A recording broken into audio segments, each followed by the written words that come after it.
Hi, welcome to another podcast episode of Spirituality is Simple. Today I'm going to do a bit of a life update, a bit of talking about the topic of meditation. I wanted to get into meditation a little bit and bring in a little bit of consciousness with everything that is happening in the world. I don't love to get into things that in reality are just we have, how can I say it just seems like it's a coin, two sides, and they're mirroring each other, but I'll get into that topic in a little bit. But okay, life update. Right now I am getting ready to go on my next trip, which is New York. I'm super excited. I'm excited to be out and about again. I think I've been a hermit for a while, which I also love. I wouldn't have changed it. I love being a little hermit sometimes, but the tool of hermit usually gives me the opportunity to almost go into the tool of introspection and really understand what I want versus what I don't want anymore. So it almost feels like spring cleaning, like when you go into your closet and you're like, I don't want to wear this anymore. So I kind of go into what tools I don't want to use anymore. They don't really work. For the past 3 years, I think I was like overworking myself, but in a way, it was just extremely divine because I got to activate so many things from it. So when people talk to me about balance, I always say, yeah, it depends what type of balance you need. I needed that balance in that moment for myself. So that's kind of like the life update. I'm getting ready for New York. I'll start sharing the process. I'm excited. I'm getting all these cute outfits. I'm also excited to go work and meet with certain clients that I haven't seen in a while and really be in that energy. I also feel like when we go to new places, or even if they're not new, but like places where we don't go there all the time, energy shifts. It's almost like going into, I don't like to call it portal, but going into like a different space within yourself, like almost opening up a door. So a little room in yourself that shows up in a very different way sometimes and activates new things. So traveling does do that. It kind of helps you activate certain things. And when you have stages in life where you're not traveling so much, it just shows that at the moment you're activating in a very like grounded way. So it just depends. So right now I'm gonna activate in a very uh and I'm excited to see what the city of New York has right now for everyone available. So I'll be definitely talking about, oh, the energy is this, or so on. I'll keep you all updated. And everything is good when it comes to my physical body. I just feel stronger and stronger each day. I can now go to Pilates class and do cardio. I can't weightlift just yet, but still it's a huge blessing to feel strong and feel just capable. Honestly, when it comes to work, I have been slowing down so much, like extremely, and noticing how I listening to myself in a way where the inner dialogue is not so much about I have to or need to do things right now versus this is the rhythm I want my day to have. There's this like weight off my shoulders of I had to do it now, and kind of like that chase of getting things done. And we always have things to do. Always. We always have things to do. That's the beauty of life. If not, then what would I be doing? It doesn't make sense. So just going from like the chasing and taking off the tasks off the list to grounding and integrating the what is my schedule? Do I have time for it or do I not? That those priorities, really using the tool of priorities, something that I wasn't using. So that's been nice. I do want to bring some light into a topic that I've been asked about a lot the past week. And more because I'm Mexican. And my flag, the flag that I am part of, just like I'm part of the United States, has been seen a lot on the streets lately. And I have a perspective that I want to share, and I say this with a lot of love. I always see these patterns when it comes to everyone. We have patterns internally. I see them in myself, I see them in people, I see them in politics, I see them in the world, and so on and so on. There are coins that have different sides of just mirrors of each other, teachers of each other. And right now, I see this huge extreme of power and victimization, power and believing in weakness, power and lack of almost teamwork. But yet, there is teamwork. Like energetically, it's very chaotic. And this energy is almost showing everyone how to stand up for themselves, how to have voice for themselves, what they truly believe in. But energetically, I also see something very key, which is if community truly understood that there is the safe space within themselves, whatever is seen as power would lose its power, would lose the weight of their opinion.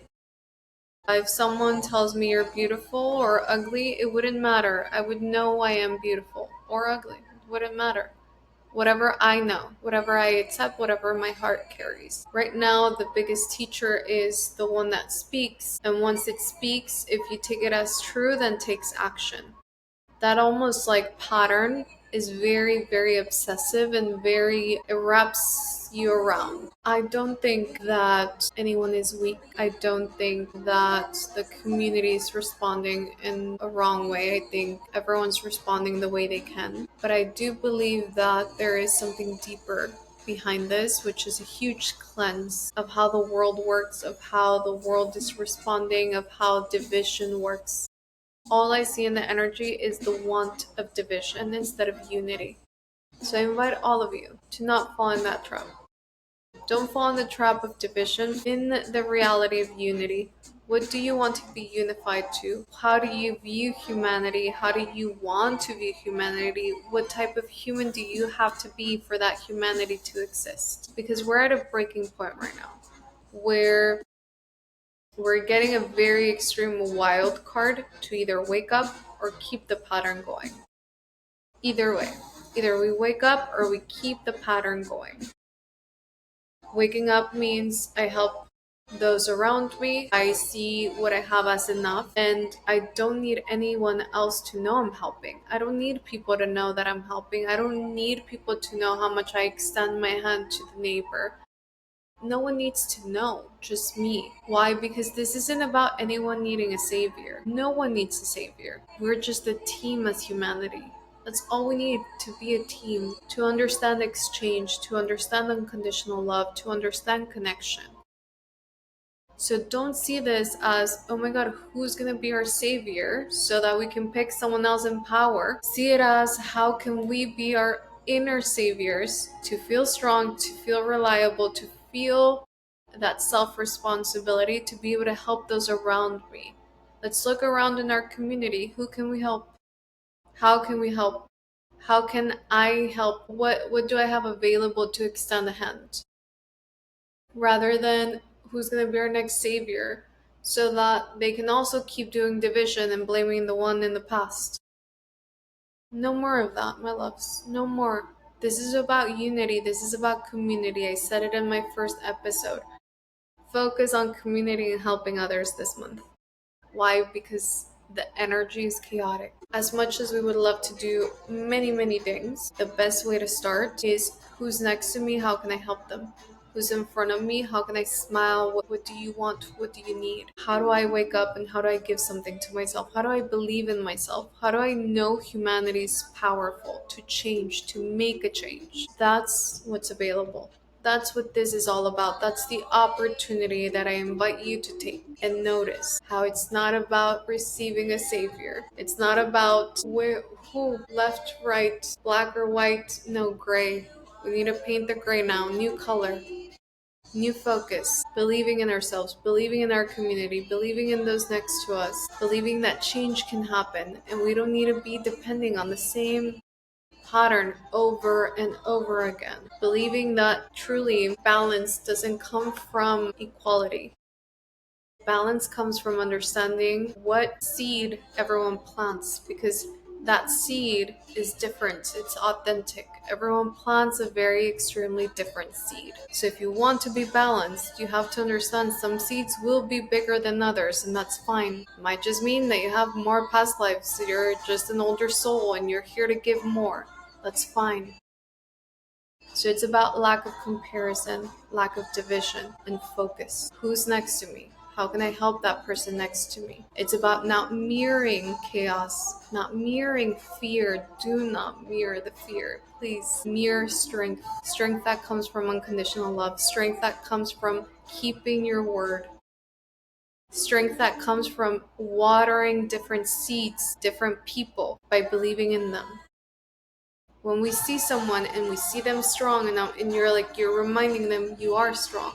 Feel it. Cry if you need to cry, but you are strong. When you remind them, it activates something in them. That's what we need right now. That's what we need right now. A team. We don't need chaos. We don't need to feed into the energy of division. We need grounded people. Grounded people who are looking to the sides and saying, okay, I have 10%. 10% and this is enough. Why? Because I'll fill up that tank with 10%. That next person will fill up the next tank with 10%. If you impact one person, that person then impacts another. That person impacts then the next one. It's a chain. We need a chain. We don't need a chaos. We need a chain. Create a chain. A beautiful one where we're all holding our hands. It's possible. Truly, community. Okay, my loves? Okay. Now I want to get into meditation because I think that's something that we truly need to focus a little bit on this month and the coming months. But I view meditation very differently, so be open minded to listen to this episode. Okay? Okay. So, when it comes to meditating, the goal is to truly bring yourself to a point where thinking is not about the future or the past, it's about the now. So it's about being in the present moment. It's about here and now. When people say meditation is about not thinking, then you're already dimming down a part of you. That's like dimming down your light. You don't want that. You have to be able to feel, have an intention, and have your inner dialogue aligned at all moments. But when you're in the now, your inner dialogue is not about questioning, doubting, planning, or seeking, chasing. It's about here and now, this is what's happening. And I trust. So when you are in that meditative state, it can stay with you all day, every day. You don't have to just do a practice to be able to connect. But to be able to get that, then we call that, the meditation practices. And that's what I'm here for today. Okay, my loves? So I want to ask everyone, when was the last time you let yourself enjoy life? Just enjoy. Just be in joy. When was the last time?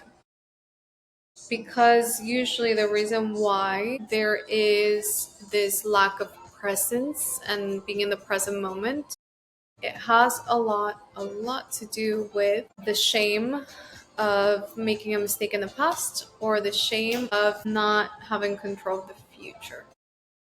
That's where it all starts. So, my favorite meditations for the beginning are dancing and walking meditation. Always. Why? Because you're moving the energy. You're moving the energy of shame, you're moving the energy of guilt, you're moving the energy of the past and the future. And this brings you into the now. When you're walking and you're having a walking meditation and you're like moving your shoulders, you start noticing that the energy, as you're passing by, you start noticing what's around you. You start paying attention. You start focusing in the present moment. When you're dancing and you're shaking, you start feeling your physical body again. It starts activating. Our physical body is the only way we know we're here and now. That's the only way. That's what brings us back to this existence, this present moment. So those two meditations are the best. And if you want a channeled one, which means one that is specifically about your energy and what you need and the tool you need to activate, I'm your girl. I channel them for you. So meditating, the action of meditating needs a lot of presence, needs a little bit of lack of self awareness of the past and the future.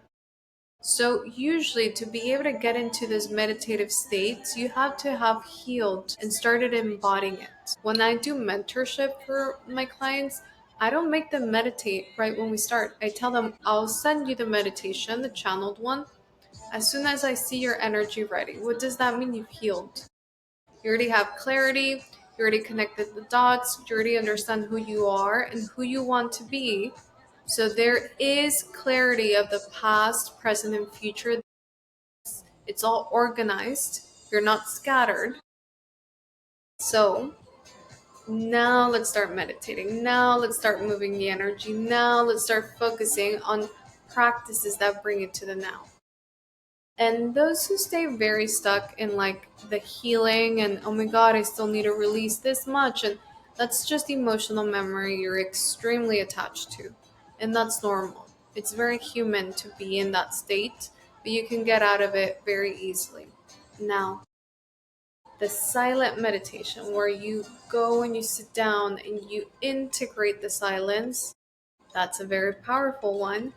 But that one, I suggest you do start with just time alone.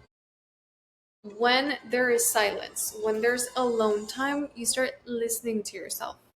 Truly listening to yourself. That's why some people or whoever is afraid of being alone, it just means you're afraid of yourself.